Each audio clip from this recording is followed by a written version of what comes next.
there, welcome to Stamp Along with Rubbernecker. This is Preeti. Today we're going to make a cherry blossom tiered card using the new Bloomin Vine stamp set. So I'm starting off with this white cardstock, and I've already gone ahead and pre-selected a couple of flowers from this stamp set. And again, I'm not going for layering or anything like that for this first process. I'm just choosing a few of the florals in different sizes and shapes, and I'm just starting off by stamping with the deepest red of the Color Fuse red palette, or the coral palette actually, and I'm stamping the colors using the darkest color, as I said. And I'm also taking this brown color which is also a Color Fuse ink, and I'm taking the mid-tone, not the darkest but the one before the darkest, and I'm going to use this wavy branchy kind of stamp that is in this Bloomin Vine stamp set, and I'm going to create a few branches here and there to create the branch for the cherry blossom. These flowers have a very I was looking at them the other day and I was like, they look so much like a cherry blossom if I were to use these branches in a different orientation. And that's what the whole idea of this card developed, is to create like a wooded area of a lot of cherry blossoms. So I'm starting off, as I said, I'm just stamping the darkest color, that is, I think is the crimson in that shade, and I'm stamping a few different flowers in different places with different sizes, and also making sure to lay some branches along the way. And oops, I made a mistake there. I actually dipped it in my brown ink instead of red, but that's not a problem because eventually we're going to cover those up with different things that we're going to do as we progress.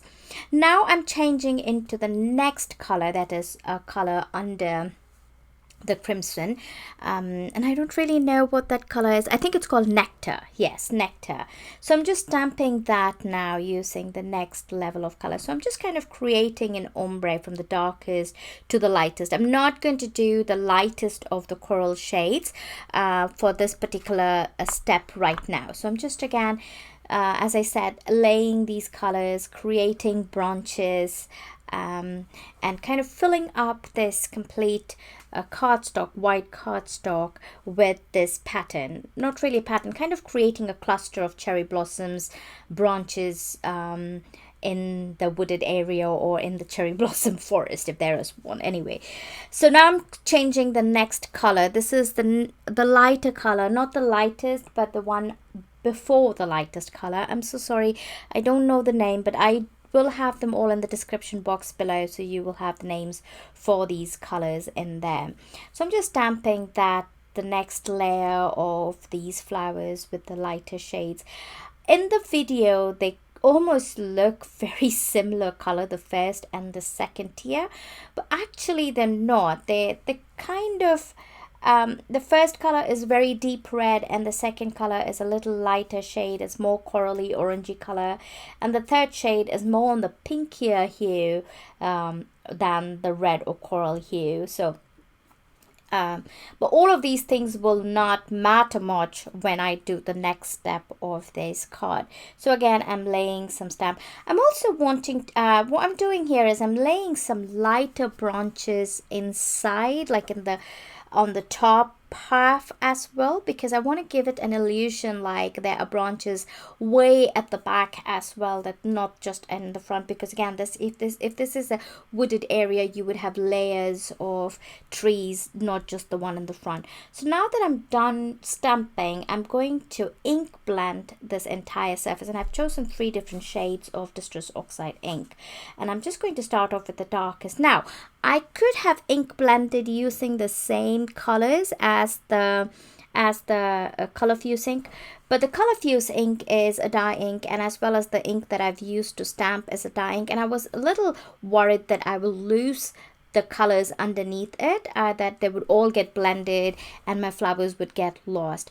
But because this color, the Distress Oxide ink, is pigment, it actually sits on the surface of my cardstock, so you can really see those flowers that I've stamped underneath it, that we did at the beginning with the color fuse ink.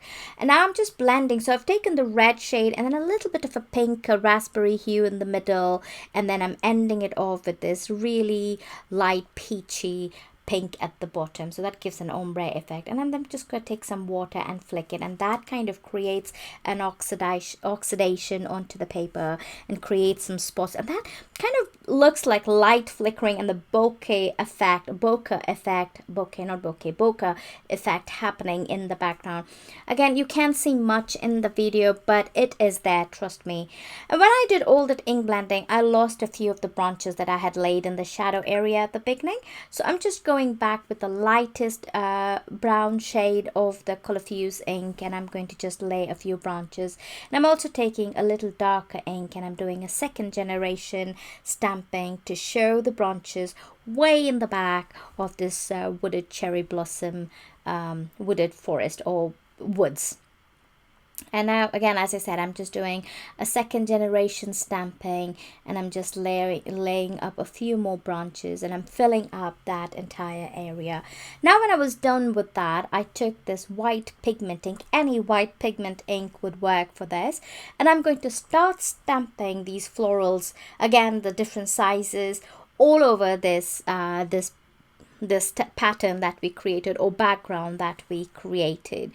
And again, I'm not really making sure where I lay it. I'm just laying it all over the place. I just want an illusion that this cherry blossom woods is packed with cherry blossom flowers, and that was the idea. So I'm just going to dry this because pigment ink stays wet for a while, and I needed it to dry for the next step that we're going to do. And I'm going to ink blend again over this, and this time I'm just using the red and the lighter pink or peachy color. I'm just I'm not using the pink color that I used in between, and I'm just going to go over it once more very lightly. And what that's going to do, it's going to tint my white flowers to a lighter shade, and that kind of gives that effect of flowers way at the back and then shadows, and they look so beautiful in real life. Actually, I was just enjoying making this card so much.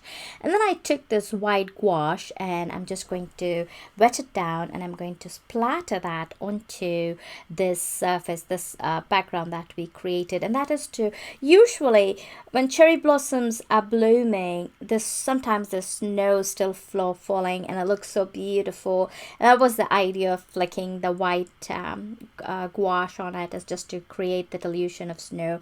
So I've set that panel aside to dry, and I'm going to start stamping my sentiment. And the sentiment that I'm using is called "And I Think to Myself, It's a Wonderful World." And I've used the sentiment in the past too, and I'm going to use it once more today. And the reason is because I've just moved and I don't have all my supplies with me, all my different sentiments. This was the only one that I had, and that's the reason I'm using this. But you can use any sentiment in this place. And what I did is I heat set it with some with some white embossing powder, and then I die cut it using a smaller rectangular die. And now I'm going to die cut this colored panel using the two different sizes of die, and you can see now I have 3 different layers of this particular stamp set. And here is where I'm building the tier. So off camera, I have gone ahead and stamped these flowers with the layers using the same color fuse inks, and I've also die cut them using the coordinating die. So I'm starting off by adhering the largest of the rectangle die cut frame that I created directly onto this white cardstock with some liquid glue.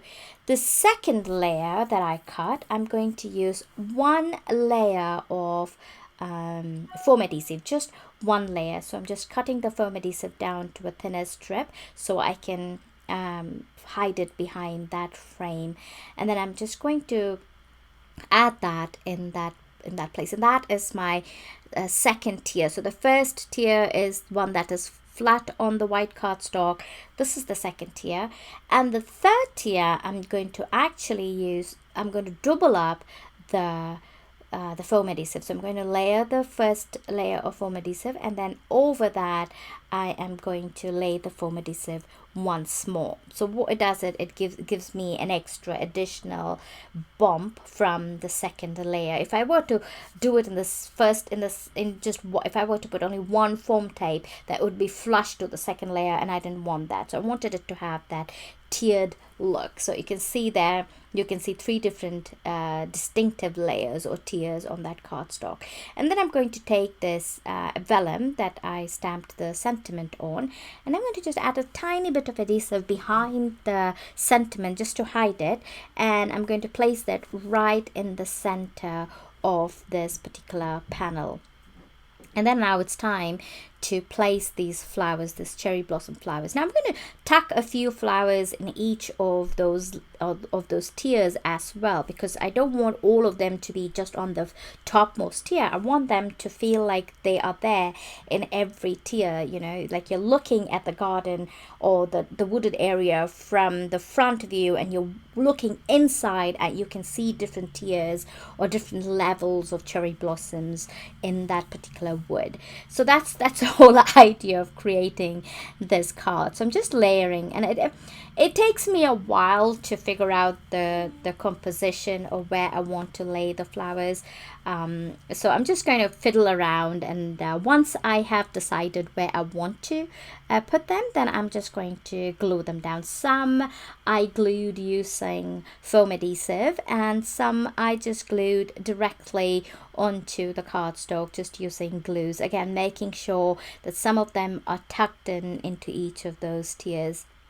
And then I just flipped it around and I cut the extra bit. There were not too many of the extra bits, just a few here and there. And I just flipped the cardstock and cut it using my scissors. Now it was time to add a few gemstones. I really I felt like it really needed a little bit of the gemstone in different places just to kind of enhance I want to say the dreamy feel of this card itself.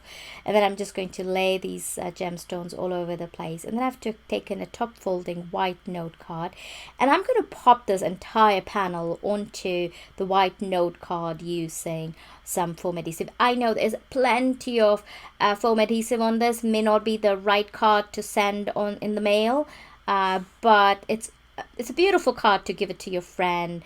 Like if you're meeting them, going to someone's house for dinner or something, and you want to take a thank you card, just change the sentiment and you can give it to your hostess. Just deliver it by hand. So that's pretty much it. And then I added a little bit of sparkles on the flowers as well using some Nuvo sparkly pen, and now you can see those different layers and tiers of this particular card. I really like the way it turned out. I hope you enjoyed this video today.